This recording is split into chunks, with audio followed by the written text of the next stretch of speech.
తెలంగాణ కాంగ్రెస్ కార్యాలయం గాంధీ భవన్ ధర్నాలతో దద్దరిల్లుతోంది. పెద్దపల్లి లోక్సభ సీటును స్థానికేతర నేత చంద్రశేఖర్ కు కేటాయించడాన్ని నిరసిస్తూ టికెట్ ఆశించి భంగపడ్డ ఉట్ల ప్రసాద్ నిరాహార దీక్షకు దిగారు. దీంతో గాంధీ భవన్ లో ఉద్రిక్తత నెలకొంది. అసెంబ్లీ ఎన్నికల్లో వికారాబాద్ లో కాంగ్రెస్ అభ్యర్థి ప్రసాద్ రాజును ఓటమికి కారకుడైన చంద్రశేఖర్ కు పెద్దపల్లి లోక్సభ సీటు ఎలా ఇస్తారంటున్న ఉట్ల ప్రసాద్ తో మా ప్రతినిధి కొండల్ ఫేస్ టు ఫేస్.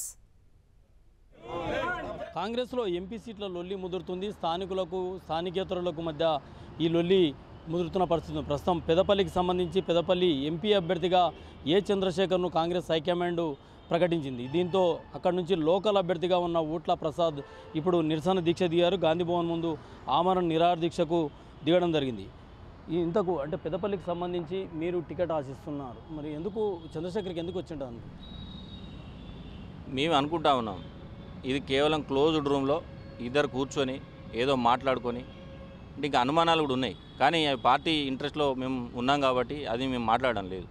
ఈరోజు క్లోజ్డ్ రూమ్లో కూర్చొని ఇద్దరు కూర్చొని నిర్ణయం తీసుకొని నిన్నగాక మొన్న ఒక పద్ధతి ప్రకారం ఒక ఉపాయం ప్రకారం ఏం చేసిండ్రు, ఆయన సస్పెన్షన్లో ఉన్నాడు. మా అభ్యర్థి అయినటువంటి వికారాబాద్ అభ్యర్థి అయినటువంటి గడ్డం ప్రసాద్ గారిని ఓడించడానికి ప్రధానమైనటువంటి కారకుడే ఈరోజు ఈ చంద్రశేఖర్, వికారాబాద్ సంబంధించి చంద్రశేఖర్.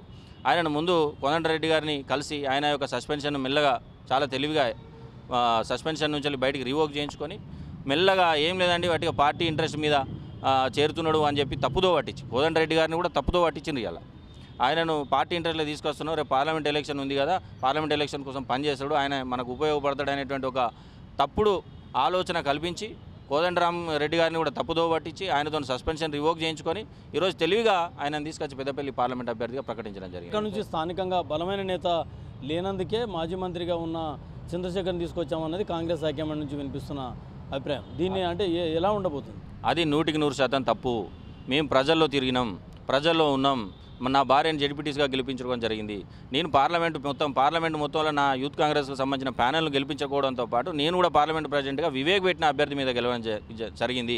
నేను వివేక్ పెట్టిన అభ్యర్థి మీదనే జెడ్పీటీసీ కావడం జరిగింది. నేను అసెంబ్లీ ప్రెసిడెంట్ వివేక్ పెట్టిన అభ్యర్థి మీదనే అసెంబ్లీ ప్రెసిడెంట్ కావడం జరిగింది.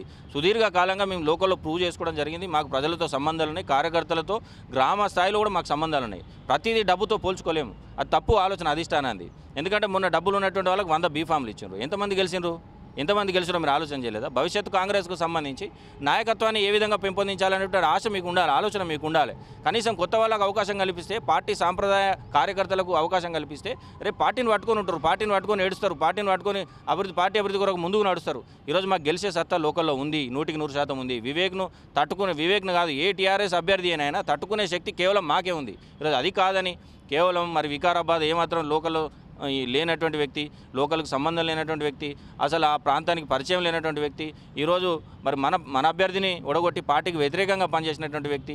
అదే కాకుండా మరి ఆల్రెడీ 60 ఏళ్ళు దాటిపోయి ఈరోజు రాజకీయంగా మొత్తం క్లోజ్ అయినటువంటి సందర్భంలో మళ్ళీ ఆయన తీసుకొచ్చి మా దగ్గర లోకల్ నాయకులు ఎవరు లేనట్టు కేవలం ఒక ఒప్పందం ప్రకారం ఒక సిస్టమేటిక్గా ఇప్పటికే హైకమాండ్ అభ్యర్థిని ప్రకటించేసింది. ఇప్పుడు మీరు ఏం చేయదలుచుకున్నారు? మేము వెంటనే పునరాలోచించుకోవాలని చెప్పి మేము డిమాండ్ చేస్తూ ఉన్నాం. ఎందుకంటే ఇది పద్ధతి కాదు.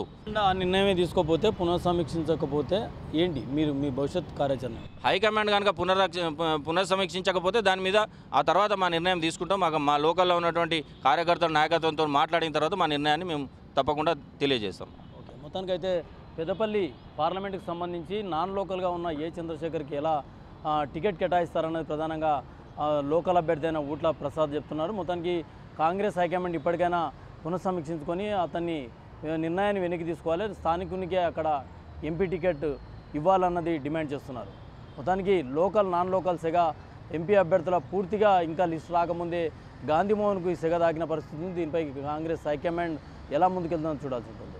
కెమెరామెన్ గౌస్తో కొండల్, 10 టీవీ, హైదరాబాద్.